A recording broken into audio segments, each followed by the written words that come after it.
Bonjour, merci à Christine qui a posé une question en commentaire sur un webinaire qui m'amène à créer celui-ci. Alors, on a tendance à mélanger sociopathe et PN. Ce n'est pas le même trouble. Les deux sont des troubles psychiatriques, mais ce n'est pas la même chose. On trouve des éléments communs. On trouve le manque d'empathie chez les deux, c'est certain, l'absence de sentiments. Mais on remarquera que le sociopathe méprise les lois, provoque, peut être violent, a des comportements qui vont contre les ordres les règles de la société. Le PN, non. Le PN, lui, il se fond dans la masse. On ne le remarque pas. Et je lis, alors j'ai essayé de retrouver, de vérifier, mais je me dis, mais qu'est-ce qu'on peut lire comme bêtise? On confond tout allègrement, on affirme des choses qui n'ont rien à voir, on fait des tableaux comparatifs qui portent à confusion. Stop! Le trouble PN est un trouble précis, défini, qui répond à certains critères. Un PN n'est pas un borderline, n'est pas un sociopathe, n'est pas un psychopathe. Les frontières sont perméables et on trouve un ensemble commun, on trouve des points communs entre ces différentes pathologies, ces différents troubles, mais ce ne sont pas les mêmes. Le PN n'a pas de sentiment. Christine, qui me posait la question, me parlait d'une personne de sa famille élevée dans un orphelinat et qui disait « je n'aime personne ». Ça ne veut pas dire qu'on n'est pas capable d'éprouver de sentiments. Dans le cas de cette personne, je pense que ça veut dire que la souffrance dans cet environnement où elle ne pouvait pas recevoir l'affection dont elle avait besoin, la souffrance a été telle que pour se protéger de son manque, elle a décidé « je n'éprouve pas de sentiments, je serre les poings et je n'aime personne ». Et comme ça, n'aimant personne, je ne souffrirai pas du manque de retour d'amour. Voilà. Dans le cas de la personnalité perverse narcissique, c'est une construction qui s'est faite de façon à enfermer l'enfant petit à petit dans un monde protecteur dans lequel il a le droit d'exister. Il ne faut pas oublier que le trouble PN se développe dans l'enfance avec un parent, un éducateur, la personne qui l'élève, qui est elle-même PN. C'est-à-dire que cette personne ne va pas autoriser l'enfant à avoir un fonctionnement, une personnalité propre. Le parent de cet enfant qui va devenir PN le considère comme son extension, son objet. Ça peut être son faire-valoir, son miroir. Ça peut être aussi ce qu'il voit de lui-même et qu'il ne supporte pas. Et là, c'est le PN rejeté, le PN qu'on retrouvera souvent soumis. Et dans le cas où il est l'enfant, le poupon, la poupée qu'on expose, qu'on met en valeur, qu'on façonne à sa manière, dont on est le Pygmalion, allons-y, c'est parti. Là, on aura PN flamboyant. Mais dans les deux cas, l'enfant, tout enfant essaye de plaire à son parent. Instinct primaire de survie. J'ai besoin de l'approbation de cette personne parce que c'est elle qui s'occupe de moi et qui me protège et qui me donne la vie. C'est instinctif, déjà. Le lien affectif se crée avec l'enfant. Mais cet enfant, il est attaché à ce parent dont il a besoin. Il fera tout pour que son parent le reconnaisse, lui donne de l'amour, lui donne un regard. Et le parent PN, dans son trouble, dans sa déformation narcissique, va se servir de cet enfant pour se valoriser, pour exister, pour exercer son pouvoir.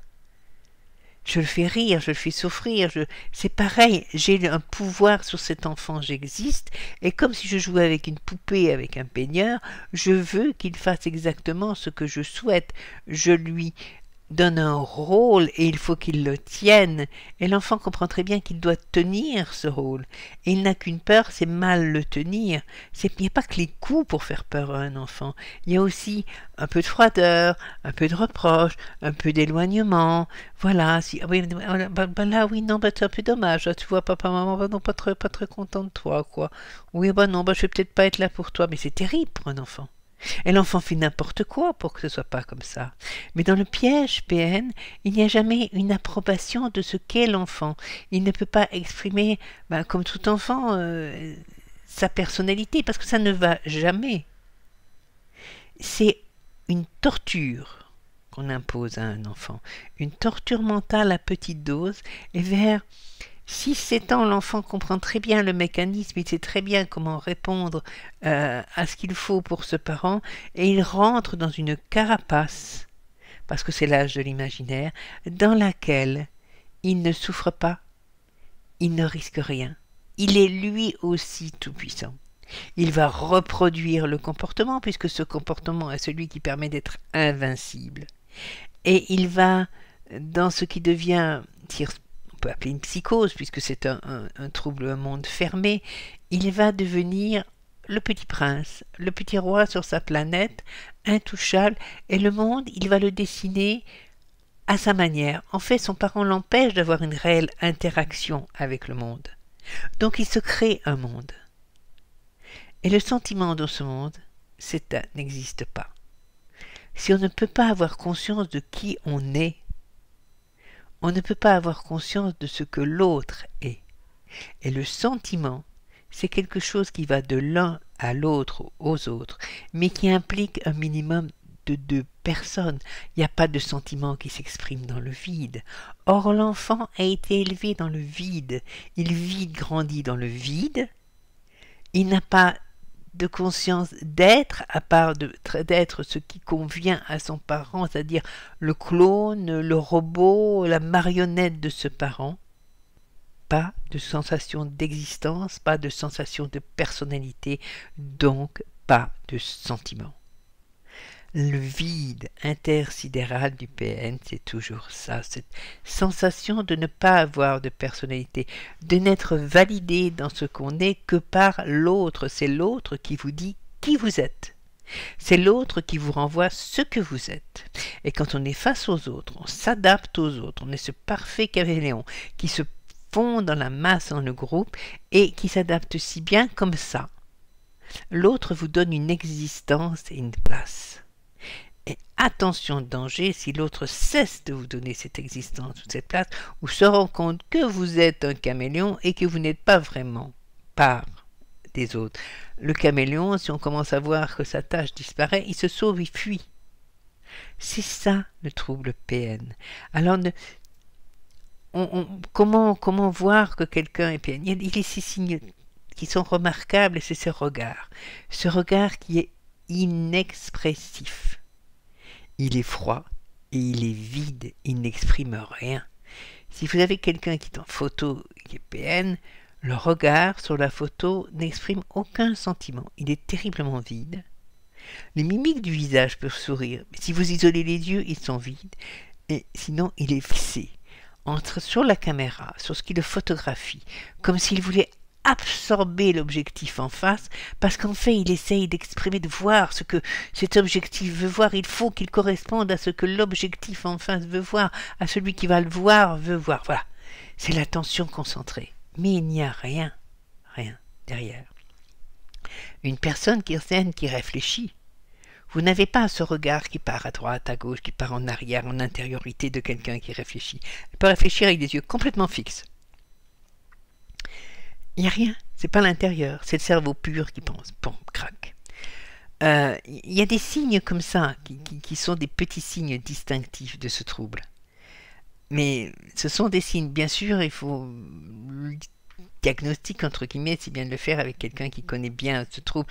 On peut dire à 95%, on pense que la personne est PN. Il y a l'élément des données de l'enfance. Qu'est-ce qui s'est passé dans l'enfance? Quelle était la relation parents? Quel type de parents il y avait? Quel était leur comportement? Quand ils sont encore dans les parages, on voit. Et là, on peut passer des 95 au 100%. Parce que pour avoir cette personne qui développe ce trouble PN, il faut qu'il y ait cette relation dans l'enfance qu'on qualifie d'incestuelle, parce qu'il n'y a pas de différenciation entre l'enfant et le parent. Il est absorbé par le parent, il est part du parent. Ça peut même aller jusqu'à l'incestueux. Ça arrive, hélas. Mais déjà, ce climat incestuel de confusion, il y a beaucoup ces parents qui s'exposent devant les enfants, oh oui, qui dorment avec leurs enfants jusqu'à 12, 13 ans, 14 ans, ce qui n'est pas normal.